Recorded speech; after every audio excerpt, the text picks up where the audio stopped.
national inclusif, et puis aujourd'hui, l'élection. Alors, vous parlez du processus. Tout à fait. En ce qui concerne les élections, on ne va pas résumer l'élection au jour du vote. C'est un processus qui commence avec la campagne. Certains ont commencé 4 mois avant, d'autres ont commencé 10 jours avant l'élection. C'est un processus. Il faut évaluer tout cela et donner avec objectivité son avis. Parce que nous sommes en train de jeter les bases du Gabon de demain.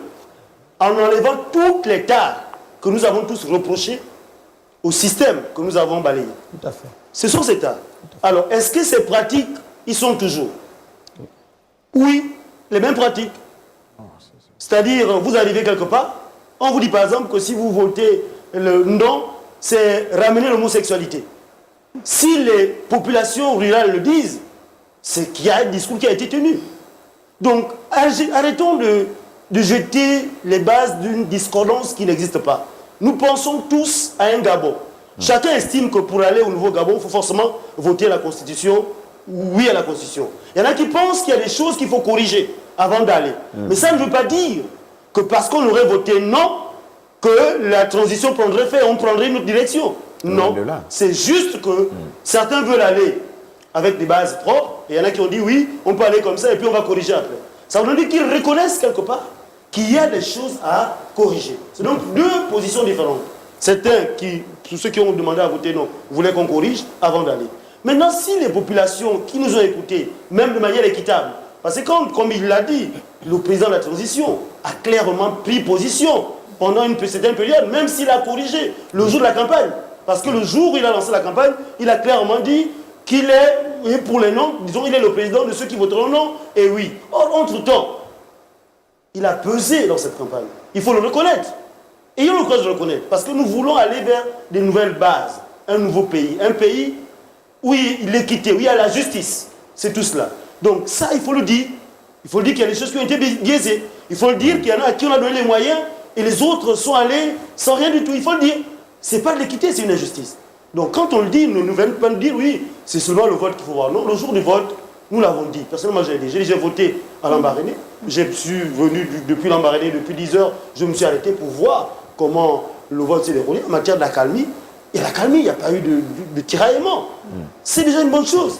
Mais nous voulons un Gabon où chaque Gabonais se sent protégé, se sent en équité vis-à-vis d'un autre. S'il y a certains, parce qu'ils ont une position sociale, qui pensent être au-dessus des autres, nous allons ramener les mêmes tas que nous avons chassés avec ce système. Madame Annie Léa Meillet, peut-être pour revenir aussi sur la question de la maturité politique finalement des acteurs politiques que vous êtes. Est-ce qu'on a pu relever quand même cette maturité durant tout ce processus qui a conduit à ce jour de vote? Je pense que la maturité politique, les acteurs du camp du non ont fait preuve d'une grande maturité politique.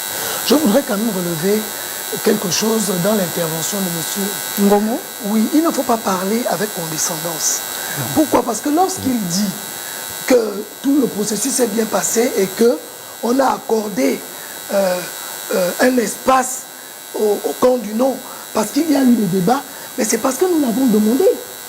Nous l'avons demandé. Nous l'avons demandé, ce débat. Il faut préciser, Madame Annie Léa Meillet, que selon la loi, la haute autorité de la communication organise toujours en période électorale les débats équitables. Que ce débat ait lieu. Que non, mais que vous l'ayez demandé ou pas, les débats auraient eu lieu, Madame Annie Meillet.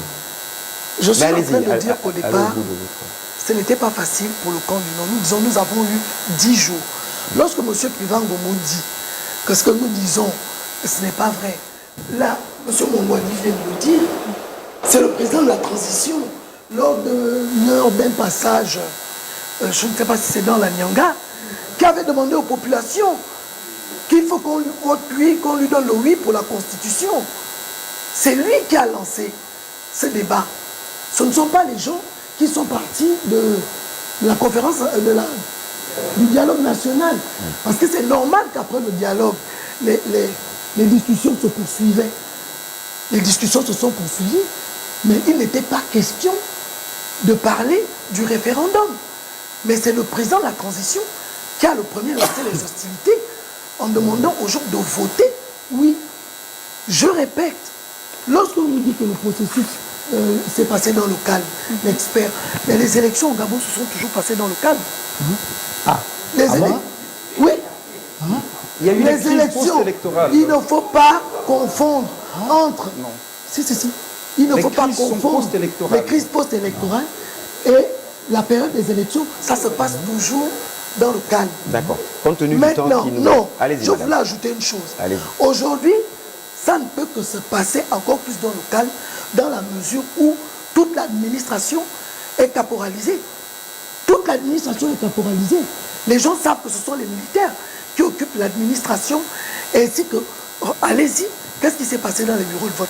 Le ministère de l'Intérieur, je crois que Ulrich l'avait déjà dit ici, toute l'administration est caporalisée. Ce sont des militaires, qui plus est, pour qu'il y ait le calme. Donc il ne faut pas qu'on se félicite qu'il y ait eu le calme lors de ces élections, alors que ça s'est toujours passé ainsi. D'accord. Voilà. Allez.